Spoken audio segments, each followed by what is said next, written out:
जय गौ माता, जय गोपाल। मैं अखिल विश्व कामधेनु सेवक ज्योतिषा आचार्य अंकित रावल, ब्राह्मण, सिरोही, राजस्थान, आबू, आप सभी को प्रणाम करता हूँ और सभी धर्म प्रेमियों और गौ माता के सेवकों से आज भारतीय देसी गौ माता के गौमूत्र के 10 ऐसे अद्भुत रहस्यों के बारे में आप लोगों से वार्ता करने जा रहा हूँ, जो अपने आप में बहुत ही अद्भुत चमत्कारी जड़ी बूटी है।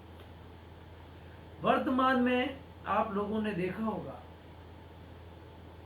बहुत अधिक लोग भारत के जोड़ों की समस्या से दुख है, या वो कमर का दर्द हो या घुटनों का हो। तो जोड़ों के दर्द के लिए गौमूत्र का नियमित रूप से सेवन करें और सर्दी में सौंठ के साथ उबालकर गौमूत्र का सेवन करें। यह बीमारी आपकी जड़ से ही समाप्त हो जाएगी। दूसरी, वर्तमान में कई लोगों का शरीर दिन ब दिन फूलता जा रहा है, गलत खान पान की वजह से मोटापा बढ़ता जा रहा है। तो उस मोटापे को कंट्रोल करने के लिए गौमूत्र संजीवनी का कार्य करेगा। प्रातः 4 चम्मच गौमूत्र, 2 चम्मच शहद और 1 चम्मच नींबू, इन तीनों का मिश्रण करके आप प्रातः ब्रह्म मुहूर्त के समय इसका सेवन करें।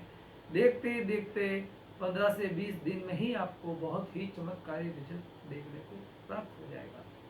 तीसरा, कई दांत के रोगी दांतों से इतने पीड़ित होते हैं कि नहीं तो वो सही समय पे खा सकते, तो इसलिए गौमूत्र का नियमित रूप से सेवन करें और गाय के गौमूत्र में फिटकरी डालकर दिन में 4 बार गुरगुरे करें।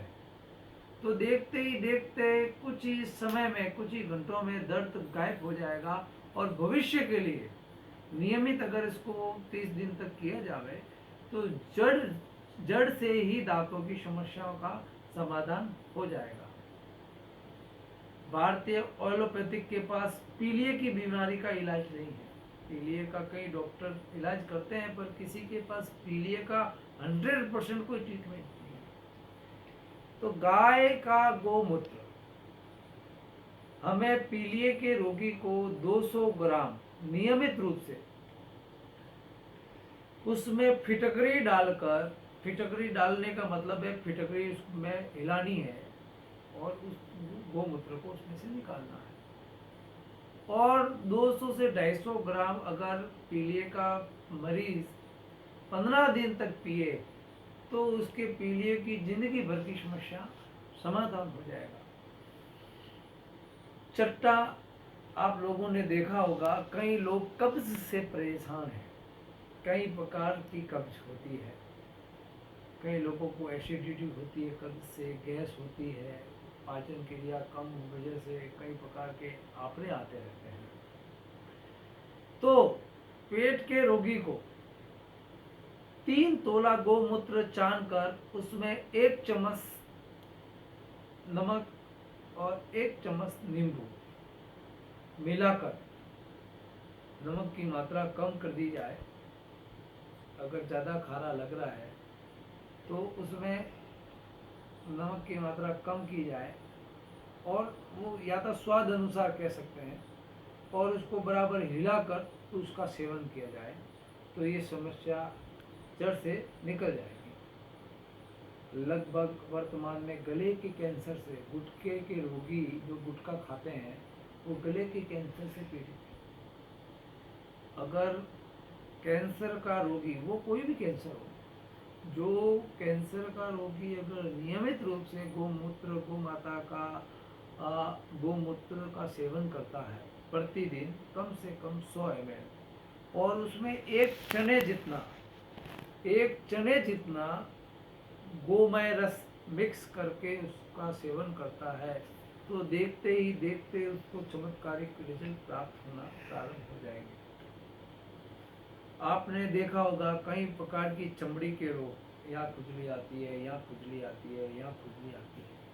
चमड़ी के बहुत सारे विभिन्न प्रकार के रोग होते हैं। बालों में भी होता है, सर में भी होता है, गले में भी होता है, पीठ में भी होता है, जांघों में भी होता है। तो उन सभी के लिए, चमड़े के जितने भी रोगी हैं उनके लिए नीम गिलोय को गोमूत्र में उबाल कर उस गोमूत्र को हमें प्रातः भूखे पेट उसका सेवन करना है। देखते ही देखते चमड़ी के सारे रोग समाप्त हो जाएंगे। आंखों की करीबन 72 बीमारियों से लोग ग्रसित हैं। हमें कुछ नहीं करना है, तांबे के पात्र में